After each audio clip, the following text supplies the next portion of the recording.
Good afternoon, Manelyn. Good afternoon, ma'am. Okay, Manelyn, can you tell me about yourself? I'm Manelyn Pagallaman, 29 years old and have three children. Okay, I have a few questions for you to answer, Manelyn, so let's start. Yes, ma'am. Why do you want to work as a maid? Because I want to help my husband in providing the needs of our children. Why you choose Malaysia when there is a lot of other country? Because this is what my husband and I wanted. Okay, so how are you qualified for this job? I think I'm qualified for this job because I have experience in cooking, washing clothes, washing plates, and taking care of children in my for being housewife. Okay, may I know what your educational level is? I am college level, ma'am. Are you a graduate? No, ma'am. I only finished one year and one sem. Okay, what was your recent working experience? I have no yet recent experience, but I have experienced long time ago in my uncle's house as a maid. Okay, so you mean you are a housewife? Yes, ma'am. Do you have experience of taking care of babies? Yes, ma'am. And whose babies are you taking care of? My children, ma'am. How about elderly? No, ma'am. But I'm willing to learn, ma'am. Okay, have you worked abroad before? No, ma'am. Do you have any other special skills, Manilin? Tutor, ma'am. Tutoring my children. Okay, are you willing to learn new skills? Yes, ma'am. Are you willing to work with a family where the mother-in-law or any relatives stay together? Yes, ma'am. Yes, ma'am. Okay, currently, are you still working now? No, ma'am. Do you know how to cook? Yes, ma'am. Manilin, what sort of food can you cook? Filipino food, ma'am. Are you aware that you will have to do washing, cleaning, ironing, and cooking? Yes, ma'am. From all the house chores that I mentioned to you, which do you like most? Cleaning, ma'am. If ever you were selected to work in Malaysia, who will take care of your children? My husband and my family, ma'am. You are not allowed to use handphone during working hours. Yes, ma'am. You are only allowed to use handphone after you finish all the works and when going to bed. Yes, ma'am. You are strictly needed to surrender the handphone to your employer in the morning and your employer will return back to you once you're going to bed. Yes, ma'am. Manilin, if ever your employer finds out that you're abusing of using your handphone and it's affected your work performance, your employer will confiscate your handphone and you are not allowed to hold it anymore. Yes, ma'am. But instead, your employer will allow you to call to your family 3 times in a month. You only allowed to bring normal phone and you are not allowed to bring smartphone. Are you agreed for the terms and condition? Yes, ma'am. Are you agreed to the rules and regulation for the handphone? Yes, ma'am. How many years is the contract as you agreed and understands? 2 years, ma'am.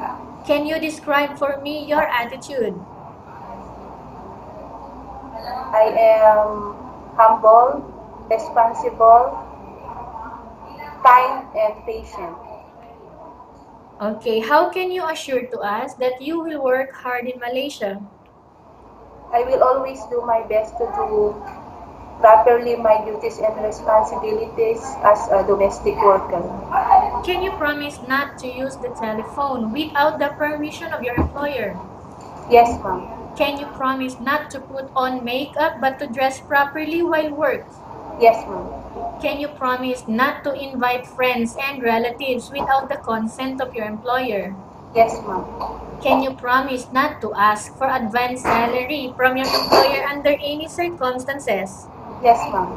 Do you really understand of the rules and regulation of the agency? Yes, ma'am. Do you pay any placement fee for you to come to Malaysia to work as a maid? No, ma'am. Do you have any history of sickness, breast cancer, or any other illness? No, ma'am. Have you suffered from any serious illness? No, ma'am. Do you smoke? No, ma'am. Have you undergone any operation before? No, ma'am. Are you medically fit or are you fit to work? Yes, ma'am. Are you in any medication right now? No, ma'am. Are you allergic to any foods? No, ma'am. Are you prepared to work for the employer of different races? Yes, ma'am. Are you prepared to eat the type of food taken or given by your employer? Yes, ma'am. Are you afraid of being left alone in the house? No, ma'am. Are you afraid of dogs or other pets? No, ma'am. Can you promise to work according to instruction from your employer? Yes, ma'am. Do you have any family members working in abroad? No, ma'am. Okay, working in Malaysia right now? Only, we are not close, ma'am. Only neighbor. Okay, so your neighbor is working in Malaysia right now. Yes, ma'am. Working as? As driver and in massage center. Okay, so we have finished our question section. Let's proceed for case study, Manilin. I Yes, have ma'am. a case study for you and I want you to respond truthfully. Okay. Upon arrival in Malaysia, within 6 months only, if ever one of your family members passed away, what will you do? I will I will ask my employer to if I will ask my employer if he or she allow me to go back, but it is always my employer's decision if I will go back or no. Okay, so if in case the employer will not allow you to go back, what will you do? I will understand now. So what help would you give to your family members if in case you are not allowed to go back? I will just send money. Okay, so if ever your employer is watching you right now, what do you want to tell them?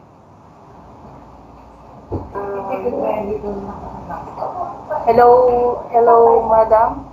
Uh, I hope we will have a good companionship to each other, and I promise to do my best to do my duties and responsibilities as a domestic worker and follow all the rules. Okay, so again, tell us about yourself. I'm Manelyn Pagallaman, 29 years old, married and 3 children. Okay, and why do you want to work in Malaysia as domestic helper? Because I want to help my husband in providing the needs of our children. Okay, thank you very much, Manilyn. We will update to your agency if there is any selection made by the employer. Yes, ma'am.